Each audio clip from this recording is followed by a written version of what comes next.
दोस्तों, बहैसियत मुसलमान हमारा ईमान है कि इस्लाम में हर बात का हुक्म बिला वजह नहीं दिया गया, बल्कि इसके पीछे अल्लाह ताला की एक गहरी हिकमत पोशीदा होती है। कुरान मजीद फुरकान हमीद में अल्लाह ताला ने मोमिनों को जहां रूहे अर्ज पर मौजूद तमाम हलाल और तैयब चीजें खाने की इजाजत दी, वहीं एक जानवर खाने से मना फरमा दिया और उस जानवर का नाम है खिंजीर। सोशल मीडिया पर अक्सर औकात देखने में आता है कि लिबरल ब्रिगेड से ताल्लुक रखने वाले खिंजीर के गोश्त की मुमानियत पर मुसलमानों को तनकीद और तमस्खर का निशाना बनाते हैं और ये सवाल पूछते हैं कि आखिरकार जब खिंजीर को हराम ही करार दिया जाना था तो अल्लाह ताला ने उसकी तख्लीक ही क्यों की।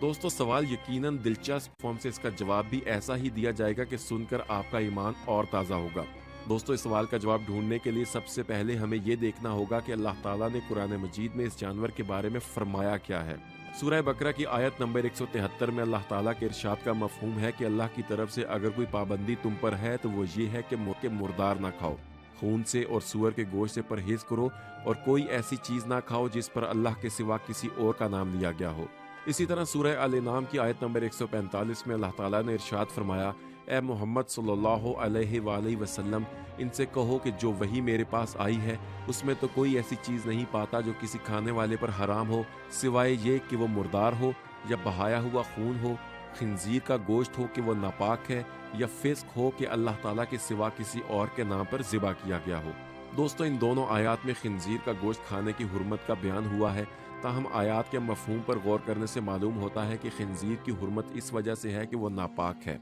अब बकरे का गोश्त खाया जा सकता है लेकिन अगर उसे शरई तरीके से ज़िबा किया जाए, मगर यही बकरा उस वक्त हराम हो जाता है अगर वो मुर्दार हो या अल्लाह के सिवा किसी और के लिए ज़िबा किया गया हो, जबकि इसके बरक्स खिंजीर की हुर्मत ज़ाती और मुस्तकिल है। दोस्तों, अब आते हैं इस सवाल की जानिब कि अगर खिंजीर फी नफ्स नापाक और अगर उसका गोश्त हराम है तो फिर अल्लाह ताला ने उसकी तख्लीक के पीछे क्या मकसद रखा। तो दोस्तों, खिंजीर ऐसा जानवर है जो फुजला, गलाजत, कूड़ा और कचरा खाने के अलावा बाज़ छोटे मोटे हशरात के अलावा मुर्दार भी खाता है। हत्ता कि खिंजीर ऐसा जानवर है जो अपनी ही जेंडर का मुर्दार भी खा सकता है। हकीकत में ये ज़मीन को गलाजत, फुजलात और कूड़े कचरे से पाक करने वाला जानवर है। यानी खिंजीर की मिसाल ऐसी है गोया ये ज़मीन का कुदरती वैक्यूम क्लीनर हो। इसे पैदा करने का मकसद ज़मीन के माहौल को पाक साफ रखना है। अल्लाह ताला की कुदरत से यह जानवर अपने जिस्म में खुद कई ख़तरनाक बीमारियों के जरासीम बर्दाश्त कर लेता है, मगर यही जरासीम इंसान को मुंतकिल हो जाए तो वो उन्हें बर्दाश्त नहीं कर पाता।